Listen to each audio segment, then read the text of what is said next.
আসসালামু আলাইকুম। এখন শুনবেন সংবাদ শিরোনাম। এয়ার অ্যাম্বুলেন্সের জটিলতায় পেছালো খালেদা জিয়ার লন্ডন যাত্রা। মেডিকেল বোর্ডের সিদ্ধান্তের পরই জানা যাবে দিনক্ষণ।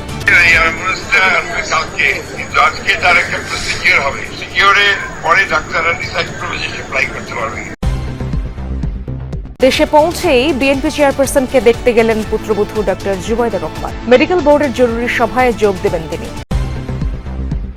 খালেদা জিয়ার রোগমুক্তি ও সুস্থতা কামনায় দেশজুড়ে বাদ-জুমা, দোয়া ও প্রার্থনার প্রস্তুতি। দ্রুত আরোগ্যের প্রত্যাশা। শেখ হাসিনাকে ফেরত চেয়ে দিল্লিকে পাঠানো চিঠির ইতিবাচক সাড়া পায়নি ঢাকা।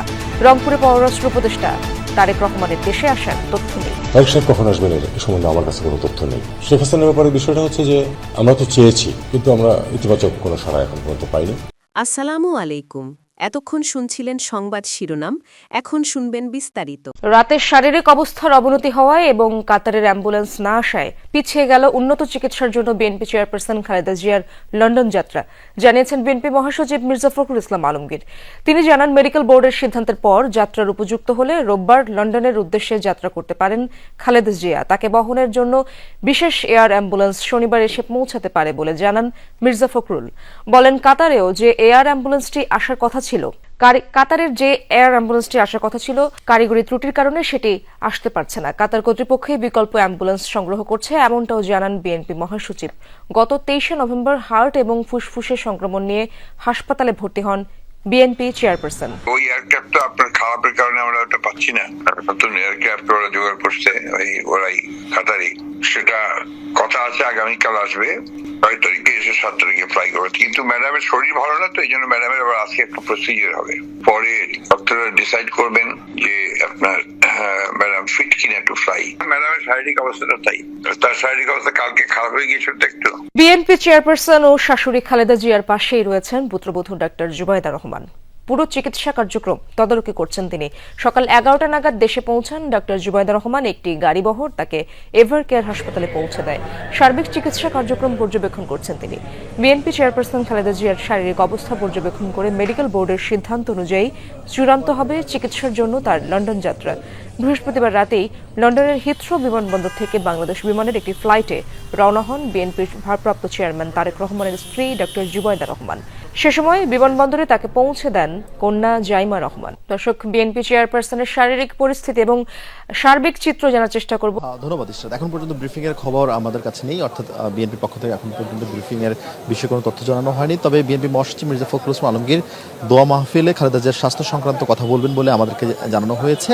অর্থাৎ তিনি বাদ-জুমা বিএনপির চেয়ারপারসনের জন্য যে মিলাদ মাহফিলের আয়োজন করা হয়েছে পল্টনে, এবং সেই মিলাদ মাহফিলে তিনি মূলত স্বাস্থ্যগত যেই বিষয় সেই বিষয় নিয়ে তিনি কথা বলতে পারেন।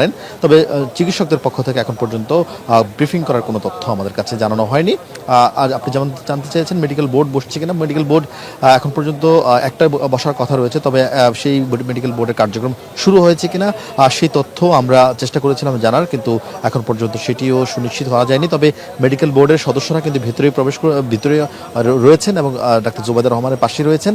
ফলে সেখানে আনুষ্ঠানিকভাবে মেডিকেল বোর্ড না বসলেও সেখানে কিন্তু তারা আলাপ করছেন বিএনপি চেয়ারপারসনের শারীরিক অবস্থা নিয়ে। এবং গতকাল তার শারীরিক অবস্থার যে অবনতি হয়েছে, সেই অবনতি হওয়ার পর আজকে সেটি অপরিবর্তিত ছিল, এবং সেই অপরিবর্তিত হওয়ার পর কোনো ধরনের পরীক্ষা নিরীক্ষা কিংবা শেষ পর্যন্ত উন্নতি করার জন্য কী ধরনের প্রক্রিয়া যেতে হবে সেই বিষয়গুলো নিয়ে মূলত আলোচনা হচ্ছে বা আলোচনা হবে। এবং সেই আলোচনা হওয়ার পর বিএনপির পক্ষ থেকে একটি যদি তথ্য জানানো হয় সেটি জানানোর সম্ভাবনা রয়েছে। তবে এখন পর্যন্ত নিশ্চিত করা হয়নি ঠিক কয়টা নাগাদ তারা ডাক্তারের পক্ষ থেকে বা ডাক্তারদের পক্ষ থেকে ব্রিফিং এর বিষয়। তবে আমরা যতদূর জানতে পেরেছি যে বিএনপি চেয়ারপারসনের অবস্থা এখন পর্যন্ত আসলে গতকাল যে তার স্বাস্থ্যের অবনতি হয়েছে সেটি অব্যাহত রয়েছে, এবং সেই ক্ষেত্রে তার ফ্লাই করার মতো, অর্থাৎ তাকে লন্ডন নেওয়ার মতো তার পরিস্থিতি নেই। তবে যেহেতু এখন পর্যন্ত চিকিৎসকদের পক্ষ থেকে এই তথ্য আমাদেরকে জানানো হয়নি, যার ফলে অসমর্থিত সূত্রের মাধ্যমে আমরা তথ্যগুলো পাচ্ছি।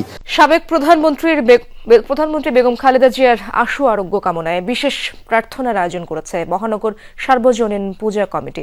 সকালে রাজধানীর ঢাকেশ্বরী মন্দিরে এই বিশেষ প্রার্থনার আয়োজন করা হয়। উপস্থিত ছিলেন মহানগর সার্বজনীন পূজা কমিটির সদস্য ও নেতৃবৃন্দ। পূজার মাধ্যমে খালেদা জিয়ার দ্রুত আরোগ্য কামনা করা হয় সেখানে। এছাড়া তিনি যেন দ্রুত সুস্থ হয়ে আবারও সবার মাঝে ফিরে আসেন, সেই জন্য দেশের সর্বস্তরের মানুষকে তার জন্য প্রার্থনার আহ্বান জানানো হয়। খালেদা জিয়ার সুস্থতা কামনায় জুমার নামাজের পর দোয়া হবে দেশের বিভিন্ন মসজিদে। দর্শক, আমরা সেই খবরগুলোই জানার চেষ্টা করব। জাফরুল ইসলাম আলমগীর এখানে এসে উপস্থিত হয়েছেন এবং তিনি এখানে নামাজ পড়বেন। এই মসজিদে নামাজের পর আসলে যে বিশেষ দোয়ার আয়োজন করা হয়েছে সেই বিশেষ দোয়া কিন্তু করা হবে। এবং এছাড়াও যদি জানিয়ে রাখতে চাই যে ইসরাত গতকালকে কিন্তু এটি নয়াপল্টনে প্রেস ব্রিফিংয়ের মাধ্যমে কিন্তু বিএনপির যুগ্ম মহাসচিব রুহুল কবির রিজভী কিন্তু জানিয়েছেন যে আজকে শুক্রবার দেশের সকল মসজিদ, মন্দির, প্যাগোডা সহ যত ধরনের ধর্মীয় উপাসনালয় রয়েছে সেই ধর্মীয় উপাসনালয়গুলোতে কিন্তু সাবেক প্রধানমন্ত্রী বেগম খালেদা জিয়ার জন্য কিন্তু দোয়া প্রার্থনার আয়োজন করা হয়েছে। শেখ হাসিনাকে ফেরত চেয়ে ভারতের কাছে চিঠি পাঠানো হলেও কোনো ইতিবাচক সাড়া মেলেনি, এমনটাই জানিয়েছেন পররাষ্ট্র উপদেষ্টা তৌহিদ হোসেন। সকালে রংপুর সার্কিট হাউসে সাংবাদিকদের প্রশ্নের জবাবে একথা বলেন তিনি। উপদেষ্টা আরো বলেন, শেখ হাসিনাকে ফেরত চেয়ে পাঠানো চিঠি পর্যালোচনা করছে ভারত। এছাড়া তারেক রহমানের দেশে ফেরার বিষয়ে কোনো তথ্য নেই বলেও জানান পররাষ্ট্র উপদেষ্টা। এয়ার অ্যাম্বুলেন্সে কারিগরি ত্রুটির কারণে বেগম খালেদা জিয়াকে আজ লন্ডন নেওয়া হচ্ছে না, জানান তৌহিদ হোসেন। তারেক সাহেব কখন আসবেন এ সম্বন্ধে আমার কাছে কোনো তথ্য নেই। বেগম জিয়াকে আজকে নেওয়া হচ্ছে না, আমি যেটুকু ঢাকা থেকে আজকে সকালে জানলাম যে আজকে নেওয়া হচ্ছে না। একটু টেকনিক্যাল প্রবলেম দেখা দিয়েছে ওই এয়ারক্রাফট নিয়ে, সেক্ষেত্রে হয়তো এক দিন দেরি হতে পারে। শেখ হাসিনার ব্যাপারে বিষয়টা হচ্ছে যে আমরা তো চেয়েছি, কিন্তু আমরা ইতিবাচক কোনো সাড়া এখন পর্যন্ত পাইনি। এটা নিয়ে আমার মনে হয় স্পেকুলেট না করাই ভালো। এই আন্দোলনে অসংখ্য শিক্ষার্থী জনতাকে হত্যা করেছিল ফ্যাসিবাদী সরকার। হত্যাকারীদের দেশে ফিরিয়ে বিচার কার্যকর করাই এখন মূল লক্ষ্য। মাগুরায় একথা বলেছেন প্রধান উপদেষ্টার প্রেস সচিব শফিকুল আলম। সকালে মাগুরা সরকারি উচ্চ বিদ্যালয় মাঠে আন্তঃ কলেজ ফুটবল টুর্নামেন্টের উদ্বোধনী অনুষ্ঠানে যোগ দেন তিনি। নির্বাচন প্রসঙ্গে প্রেস সচিব বলেন, 15 ফেব্রুয়ারির মধ্যে সকল দলের অংশগ্রহণ নিয়ে দেশে সুষ্ঠু নির্বাচন হবে। এরই মধ্যে নির্বাচন কমিশন দলগুলোর সাথে আলোচনা সম্পন্ন করেছে। অবাধ ও শান্তিপূর্ণ নির্বাচনের জন্য কাজ করছে অন্তর্বর্তী সরকার। হত্যাযজ্ঞের সাথে যারাই জড়িত ছিলেন, যাদের হাতে রক্ত আছে, তাদের প্রত্যেককে বাংলাদেশে আমরা ফিরিয়ে আনব। এটা আমাদের শহীদদের কাছে আমাদের দায়, আমাদের শপথ। যারা শহীদ হয়েছেন তারা আমাদেরকে বলছেন যে আমাদের বিচার কি, আমাদের এই হত্যার বিচারের কি হলো। তো এটা আমাদের তো দায়, এটা আমাদের করতেই হবে। আগামী 15 ডিসেম্বরের মধ্যে নবম পে স্কেলের গেজেট প্রকাশ করতে প্রধান উপদেষ্টার কাছে জোরালো দাবি জানিয়েছে বাংলাদেশ সরকারি কর্মচারী দাবি আদায় ঐক্য পরিষদ।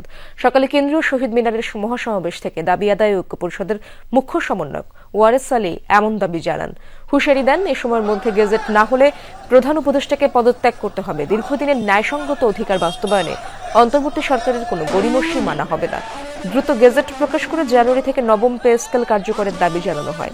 বেতন ও পদ বৈষম্য নিরসন করে সরকারি কর্মচারীদের বৈষম্য দূর হবে বলে আশা প্রকাশ করেন নেতারা।